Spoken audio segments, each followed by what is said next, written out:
이게 원래 같으면 자녀들 이렇게 이동할 때 함께 또 인사하고 하는 시간이 있었는데 제가 까먹었네요. 오랜만에 하다 보니까. 우리 함께 말씀 보겠습니다. 느헤미야 4장 1절부터 6절까지 말씀입니다. 제가 한 절 읽고 여러분도 한 절 읽고 그렇게 교독으로 봉독하겠습니다. 우리가 성벽을 다시 쌓아 올리고 있다는 소식을 들은 산발랏은 몹시 분개하며 화를 내었다. 그는 유다 사람을 비웃으며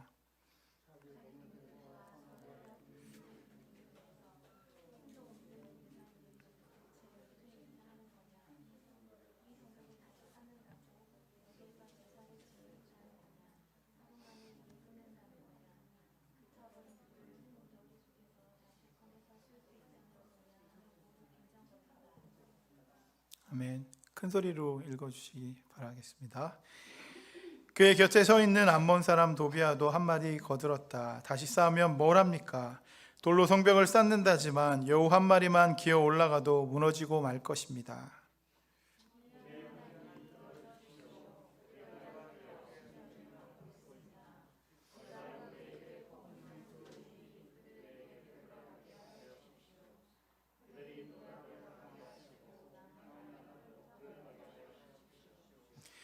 그들의 죄를 용서하지 마시고 그들의 죄를 못 본 채 하지 마십시오. 그들이야말로 성을 쌓고 있는 우리 앞에서 주님을 모욕한 자들입니다. 백성이 마음을 모아 열심히 일하였으므로 성벽 두르기는 마칠 수 있었으나 높이는 반밖에 쌓지 못하였다. 아멘. 우리의 삶에는 여러 가지 방해들이 있는 것 같습니다. 인생에 굴곡이 있는 것처럼 좋은 날이 있기도 하지만 때로는 힘들고 어려운 그런 날들도 우리에게 있는 것 같습니다.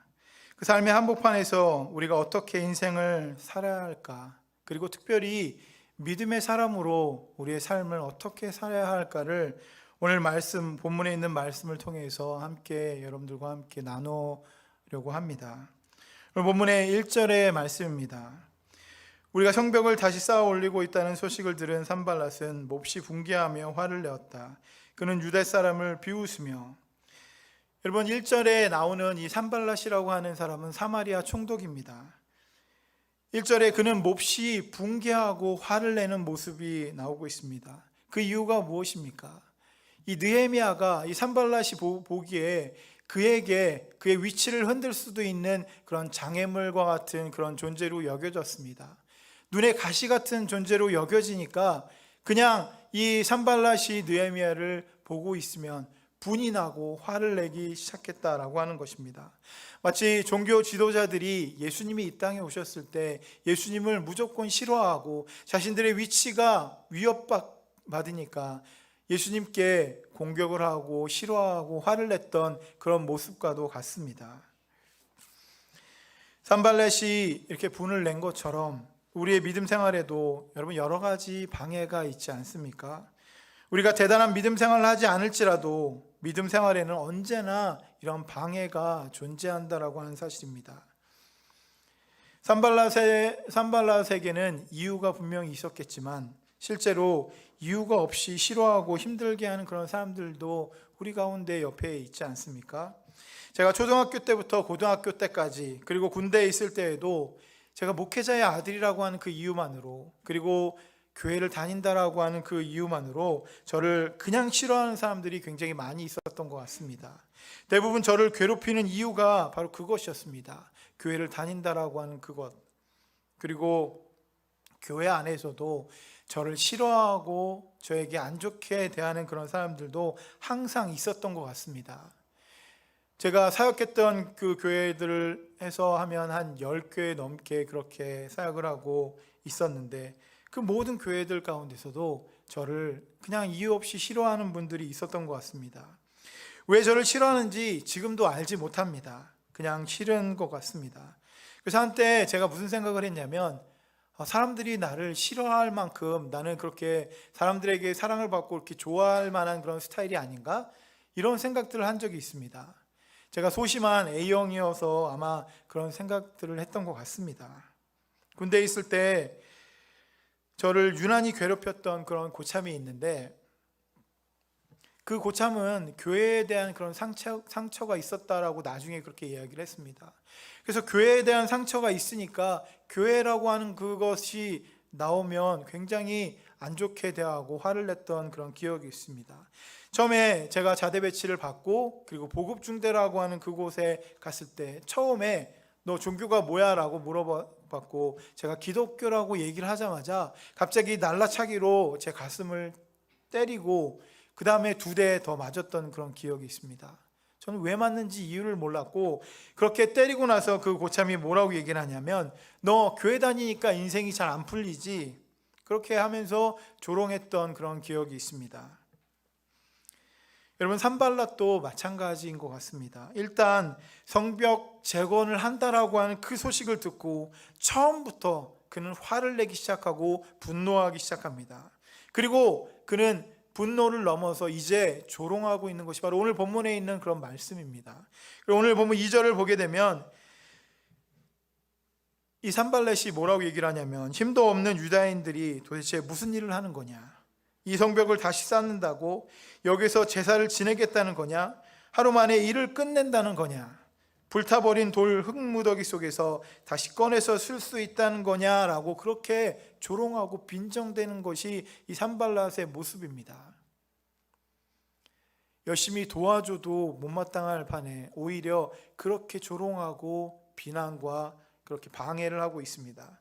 그런데 그 옆에 있었던 이 암몬 사람 도비아라고 하는 그 하인도 함께 이 산발랏의 말에 동조해서 함께 비난을 합니다. 누군가 비난을 하고 조롱을 할 때는 그 옆에 그것을 동조하는 그런 사람들도 있는 것 같은데 오늘 본문 3절에 그렇게 동조하고 있습니다.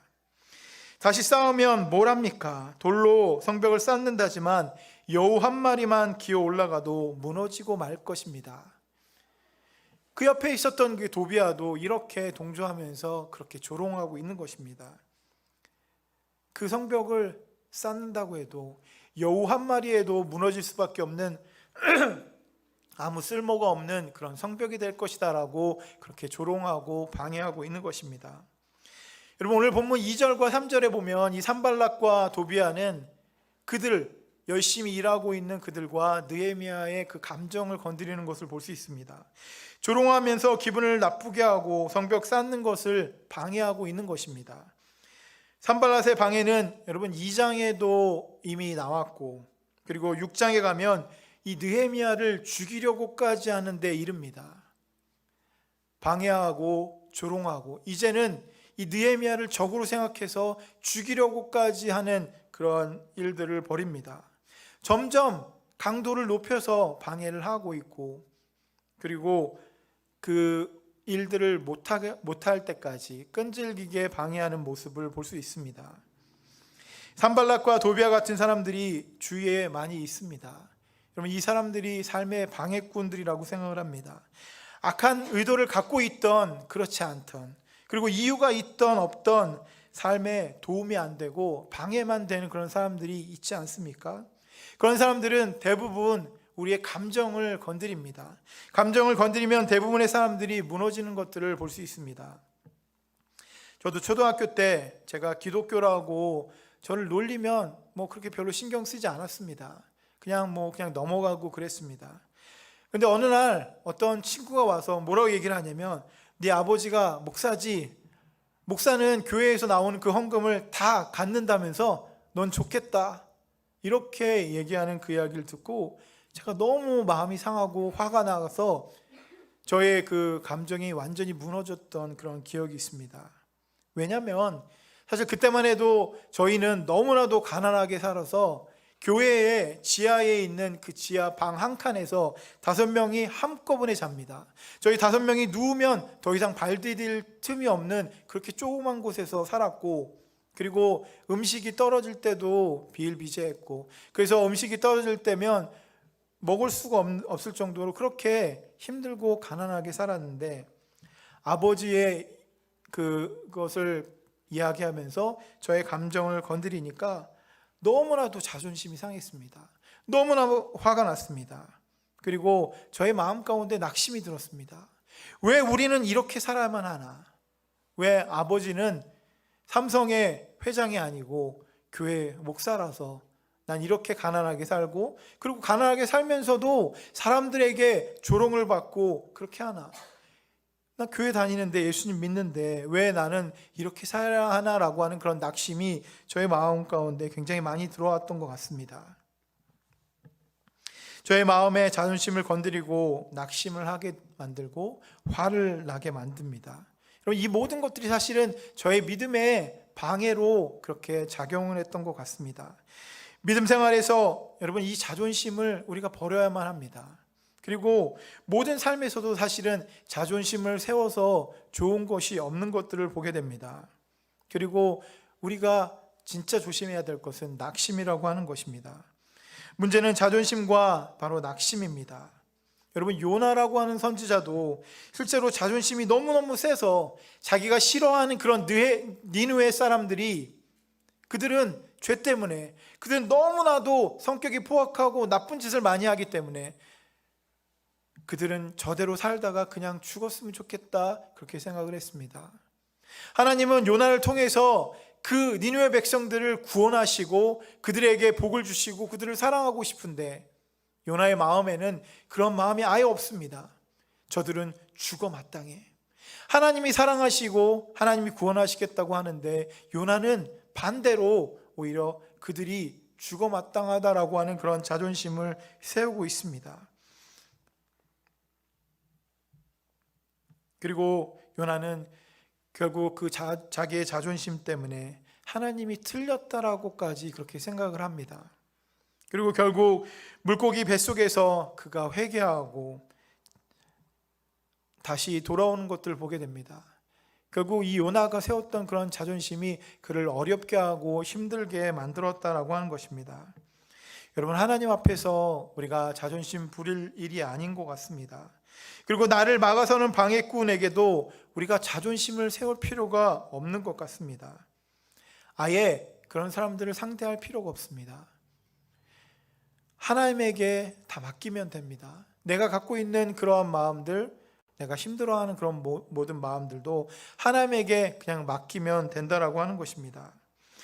신앙생활에서 낙심이 여러분 가장 무서운 적이라고 생각을 합니다. 더 이상 하나님을 믿지 못하게 생각하게끔 만들고, 그리고 어느 순간 하나님을 내 삶에서 다 몰아내 버리는, 그래서 내가 겪고 있는 이 힘들고 어려운 것들, 내가 겪고 있는 이런 상황 가운데 빠져서 허우적거리게 만드는 것, 여러분, 그것이 바로 낙심이 아니겠습니까? 광야에서 이스라엘 백성들이 엄청나게 힘든 어려움이 오자, 배고픔이 오자, 그 이집트의 군대들이 그들을 죽이려고 쫓아오자 그들은 낙심하게 됩니다. 그들 앞에는 실제로 약속의 땅이 있었습니다. 하나님이 젖과 꿀이 흐르는 그런 약속의 땅으로 그들을 인도하겠다고 약속해 주시고, 그 여정 가운데 있는 그들 앞에 약속의 땅이 분명히 앞에 있음에도 불구하고 그들은 당장 앞에 있는 것만 보게 되니까 그들은 낙심하게 되고 절망하게 되고 포기하게 되고 하나님을 떠나게 되고 하나님을 멀리하게 되고 배반하게 되는, 그리고 하나님 앞에 불평과 원망, 여러분, 그것이 그들의 마음이 불안하니까, 그들의 마음이 낙심되니까, 그들의 마음에 아무것도 못하겠다라고 그렇게 되니까 그런 일들이 일어나는 것이 아니겠습니까? 저는 그러한 것들을 생각하면서 교회를 세우는 것도 마찬가지라는 그런 생각을 했습니다. 여러분, 교회는 절대로 비즈니스가 아닙니다. 근데 많은 사람들이 교회를 생각할 때 교회도 하나의 비즈니스로 그렇게 생각을 합니다. 사람들이 많이 나와서 헌금도 많이 거치고 그 헌금으로 무언가 일을 하는 것, 그리고 사람들이 많이 나오지 않으면 힘들고 어려울 것이다라고 그렇게 생각을 합니다. 그래서 코로나19로 교회가 예배가 이제 온라인으로밖에 드릴 수 없는 상황 가운데 많은 사람들이 저에게 질문을 합니다. 지금 코로나19로 예배 드리지 못하죠. 교회가 힘들죠. 목사님 하는 그것들 어렵죠. 어떻게 보면 교회가 마치 비즈니스처럼 뭔가 그런 이익을 창출하고 뭔가 사람들이 많이 모이고 헌금이 많이 거쳐야만 교회가 잘 세워지는 것처럼 그렇게 이야기합니다. 그리고 어떤 사람들은 이 교회를 무조건적으로 조롱하고 비웃고, 그리고 교회를 사회의 악으로 그렇게 치부하기도 하지 않습니까? 여러분, 교회도 사람들이 모인 곳이기 때문에 잘못된 부분과 죄가 많이 있을 수 있습니다. 그것을 부정하고 싶지 않습니다. 하지만 여러분, 교회를 왜 세워야만 하는가? 교회가 왜 필요한가? 교회가 어떤 목적을 갖고 어디로 향하고 있는가라고 하는 그 중요한 사실들을 여러분 잊어먹었을 때 우리는 낙심하게 되는 것입니다.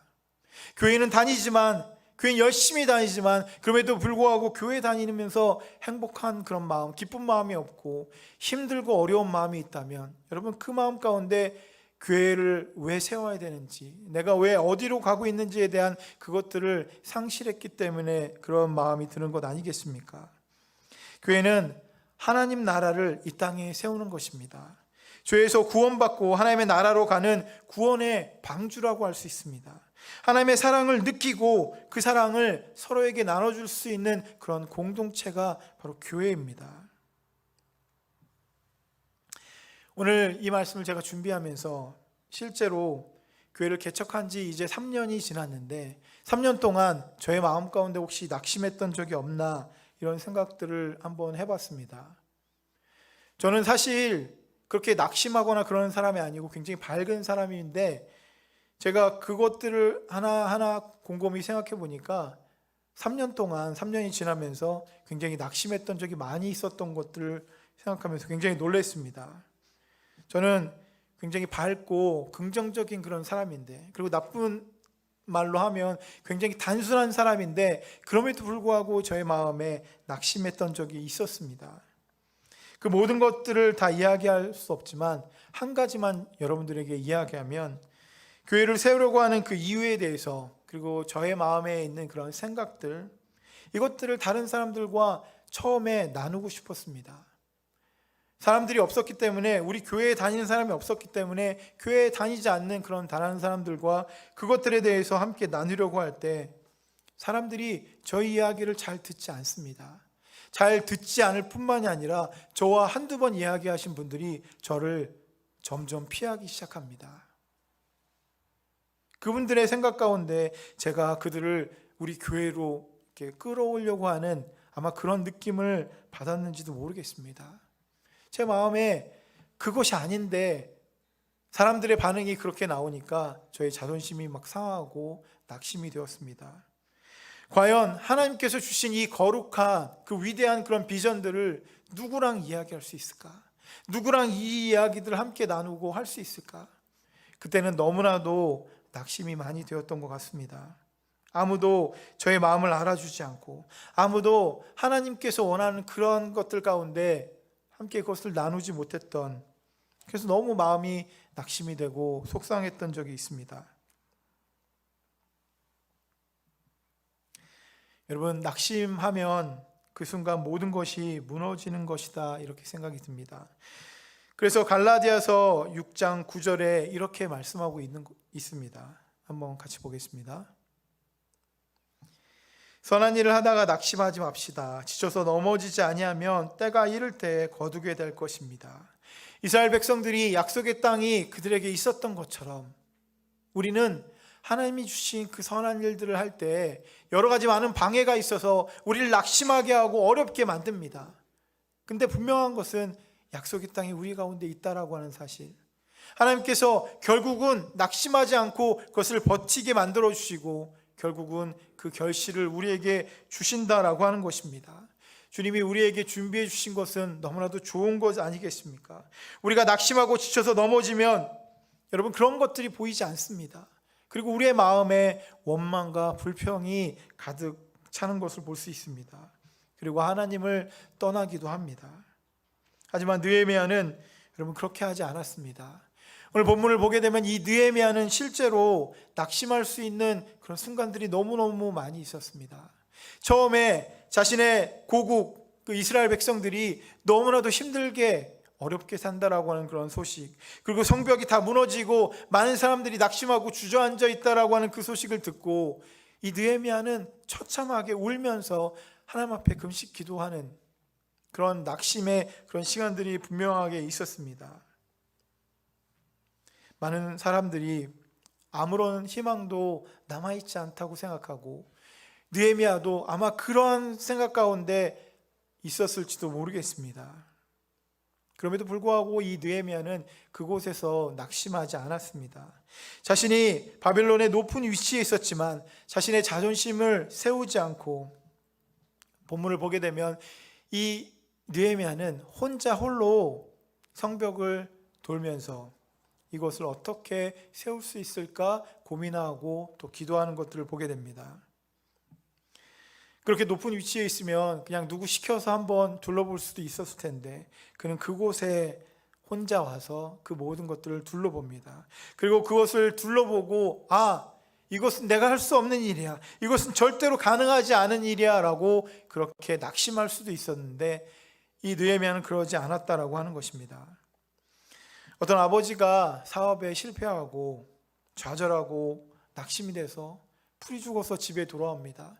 집에 돌아오면서 돈은 없었지만 그래도 아내에게 줄 선물을 하나 준비합니다. 그 선물을 들고 들어왔더니 휠체어에 앉아있던 그 딸이 아버지를 반깁니다. 그리고 엄마에게 줄 선물을 사왔다고 이야기하니까 그 딸이 내가 그 선물을 엄마한테 주고 싶어 그렇게 이야기를 합니다. 그러니까 그 아빠가 너 다리도 불편한데 2층에 있는 엄마에게 어떻게 이 선물을 갖다 줄래? 그러니까 그 딸이 뭐라고 얘기를 하냐면 아빠가 나를 안고 가면 되지, 그리고 내가 엄마한테 직접 주면 돼. 그 이야기를 듣고 이 아버지의 마음에 너무나도 큰 깨달음이 있었습니다. 낙심했던 그런 모든 마음들을 다 내려놓을 수 있었습니다. 우리한테 하나님이 있지, 나에게 하나님이 있지. 내가 지금 힘들고 낙심해서 풀이 죽어 있었지만 하나님이 계시기 때문에 하나님 앞에 모두 맡기면 하나님이 나를 안아주실 거야. 안아주시고 그것들을 해줄 수 있을 거야. 그의 마음 가운데 희망이 생기고 그의 마음 가운데 낙심했던 그 모든 마음들이 역전되는 것을 느낄 수가 있었습니다.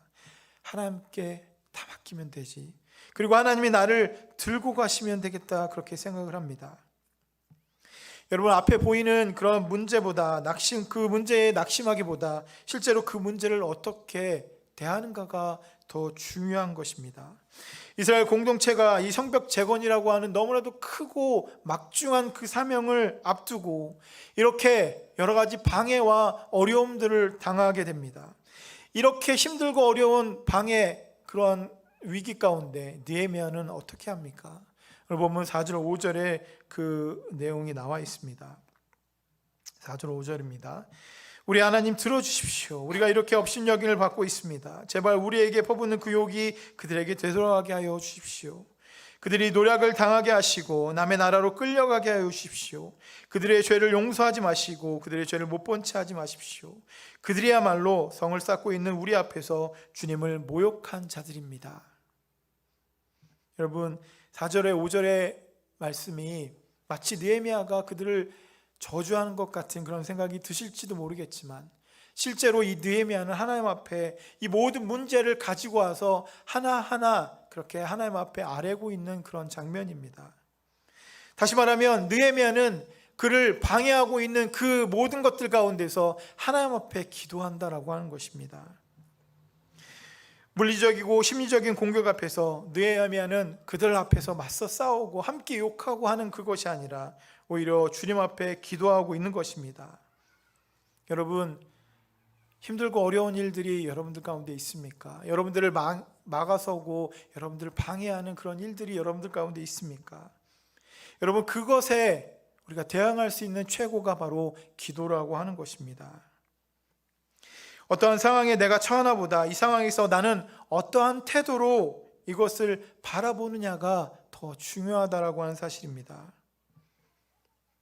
때로 우리는 하나님이 안 계신 것처럼 그렇게 생각하고 행동하지 않습니까? 힘들고 어려운 일들이 있을 때 그것 때문에 힘들어서 어려워서 거기 가운데 풀이 죽어서 아무것도 할 수 없는 일들을 우리가 경험하지 않습니까? 하나님은 살아계신데 하나님은 우리에게 약속해 주시고 말씀해 주셨는데 그럼에도 불구하고 우리가 하나님을 잊어버리고 하나님이 없는 사람처럼 그렇게 살지 않았습니까? 근데 느헤미야는 달랐습니다. 느헤미야는 진짜 하나님이 살아계신 것을 알고 하나님이 계신 것처럼 하나님에게 그 모든 문제를 가지고 오고 그렇게 기도하고 있는 것입니다.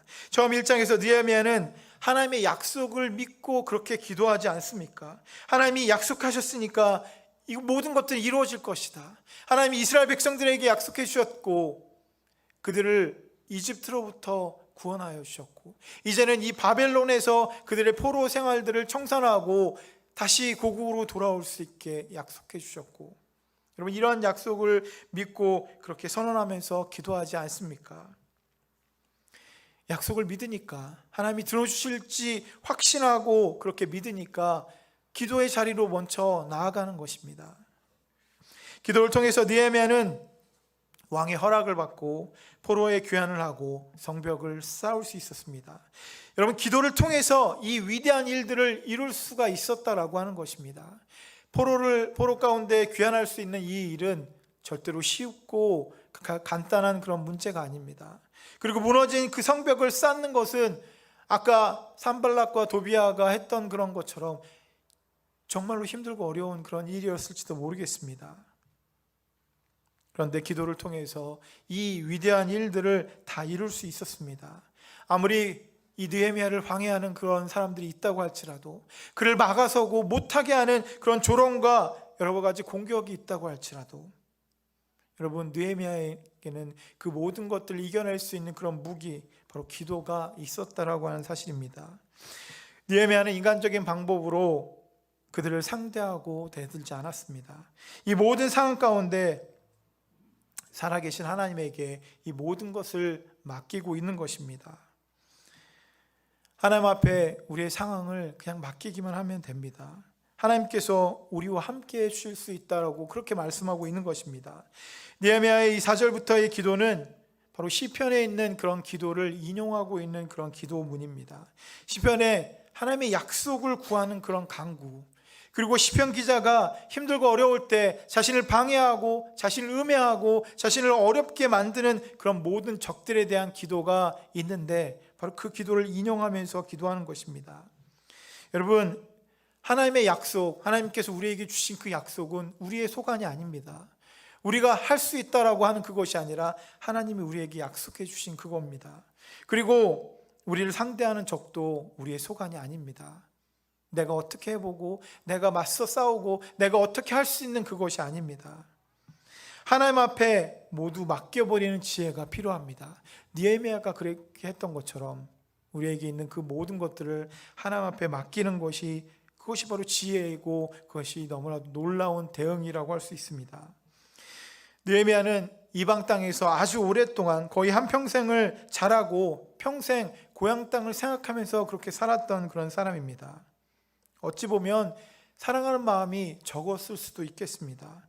그러나 그는 자신의 나라에 대한 그런 소망을 잊어먹지 않았습니다.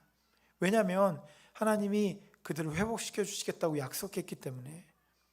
지금 식민지의 이런 어려움들 가운데 살고 있지만 그들을 해방시켜 주시고 그들을 회복시켜 주시겠다는 그 약속을 그가 믿었기 때문에 언젠가 하나님이 우리 모두를 새롭게 해주실 거야. 그래서 자신의 나라에 대한 그런 소망을 갖고 희망을 갖고 그렇게 있었습니다. 그리고 우리가 지난주에 함께 나눴던 말씀처럼 느헤미야는 자신의 그 조상의 죄를 하나님 앞에 회개하는 그런 기도를 합니다. 그리고 실제로 무너진 성벽을 재건합니다. 여러분, 자신의 조국을 위한 그런 소망과 희망, 그리고 하나님 앞에 자신의 모든 것들, 그리고 조상의 죄까지 다 회개하는 그런 회개, 그리고 이런 모든 성벽을 재건할 수 있었던 이 모든 것들이 사실은 기도 때문에 이루어졌다라고 하는 것입니다. 여러분, 굳이 그렇게 하지 않아도 되지 않습니까? 이 느헤미야는 이 바벨론에서 굉장히 높은 자리에 있었기 때문에 삶이 평안하고 어려움이 없습니다. 굳이 자신의 나라에 지금 다 쓰러져서 다 죽어가고 있는 그 나라에 소망을 갖고 희망을 가질 필요가 없습니다. 지금 살고 있는 그런 삶으로 만족할 수도 있지 않았습니까? 근데 왜 그가 이렇게 했냐면 이유는 간단합니다. 그의 마음에 하나님의 약속을 믿기 때문에, 하나님이 약속해 주셨으니까 우리를 회복시켜 줄 것이다, 우리를 새롭게 해 주실 것이다.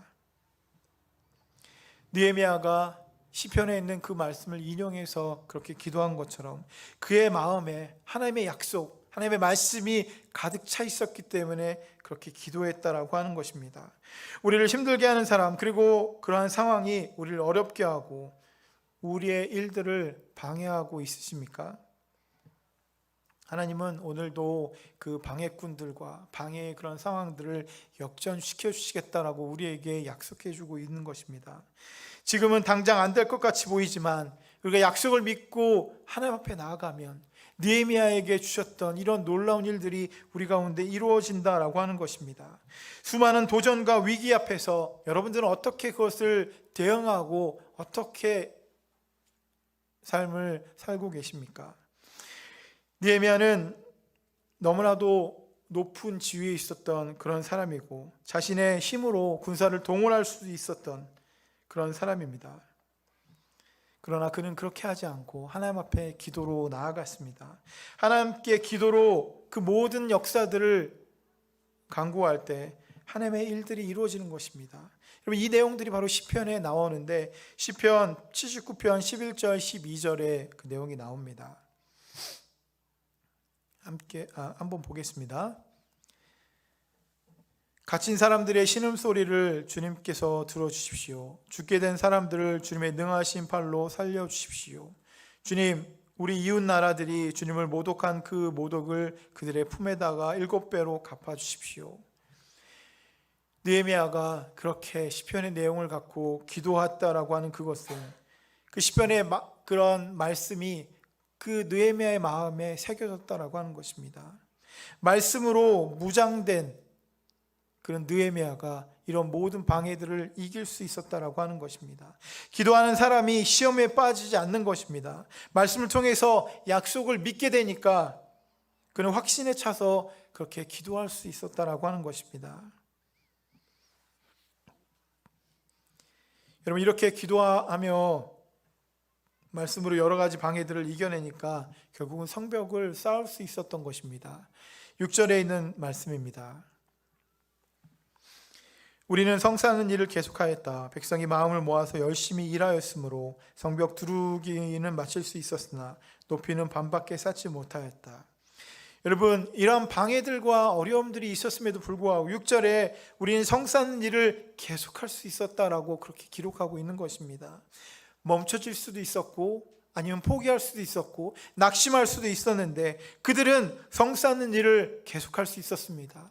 느헤미야가 하나님 앞에 기도하니까, 말씀을 갖고 약속을 믿고 의지하니까 그런 일들이 이루어졌습니다. 그러니까 6절에 백성들이 마음을 모아서 함께 열심히 일할 수 있었던 것 아니겠습니까?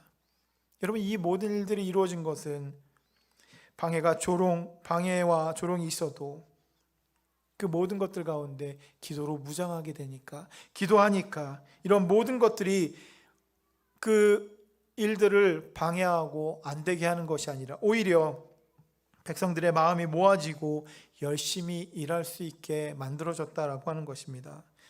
여러분, 이 정도만 봐도 기도의 응답이 이루어졌다고 우리가 말할 수 있지 않습니까? 성벽은 나중에 다 완성되지만 52일이라고 하는 시간 가운데 완성되지만 6절에 있는 이 말씀만 봐도 하나님 앞에 한 그 기도가 응답되는 것을 우리가 알 수 있지 않습니까? 하나님 앞에 기도했더니 그 성벽 건축하는 것이 멈춰지지 않고 계속 할 수 있고 열심히 최선을 다해서 할 수 있게 만들어진 것, 기도로 그 모든 것들을 이겨낼 수 있었습니다. 하나님께서 그 백성들에게 그 오랜 시간 동안 약속해 주신 그 약속으로 그 모든 방해들과 어려움들을 이겨낼 수 있었다라고 하는 것입니다. 여러분, 믿음의 방해는 이제 더 이상 우리를 주저앉히게 만들 수 없습니다. 우리를 막아서고 우리를 하나님으로부터 멀어지게 만들 수 없다라고 하는 것입니다. 주님께서 오늘 약속의 말씀으로 우리 가운데 해주십니다. 나에게 오면, 나에게 맡기면 내가 그 모든 것들을 해결해 줄게. 너희는 나에게 오기만 해라. 오늘 우리가 찬양했던 것처럼 주님께서 우리를 부르실 때 바로 그러한 마음으로 우리를 부르신다라고 하는 사실입니다. 주님과 동행함으로 느헤미야가 누렸던 이런 놀라운 것들을 누릴 수 있는 저와 여러분 모두가 되었으면 좋겠습니다. 함께 같이 기도하겠습니다.